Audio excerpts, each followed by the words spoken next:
எல்லாருக்கும் வணக்கம். இன்னைக்கு ஒரு குட்டி கதை பார்க்கலாம் வாங்க. ஒரு ராஜா அழகான குதிரை ஒன்றை வளர்த்து வந்தார்.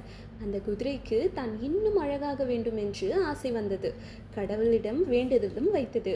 கடவுள் குதிரையின் முன் தோன்றி, உனக்கு என்ன வரம் வேண்டும் என்று கேட்டார்.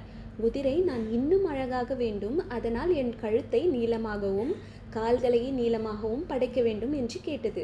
கடவுளும் குதிரை கேட்ட மாதிரியே கழுத்தையும் கால்களையும் நீளமாக படைத்தார். குதிரை இப்பொழுது ஒட்டகம் மாதிரி ஆகிவிட்டது. தன் உருவத்தை பார்த்த குதிரைக்கு அழுகை வந்துவிட்டது. ஐயோ கடவுளே, என்னை பழைய மாதிரியே மாற்றிவிடுங்கள் என்று கேட்டது.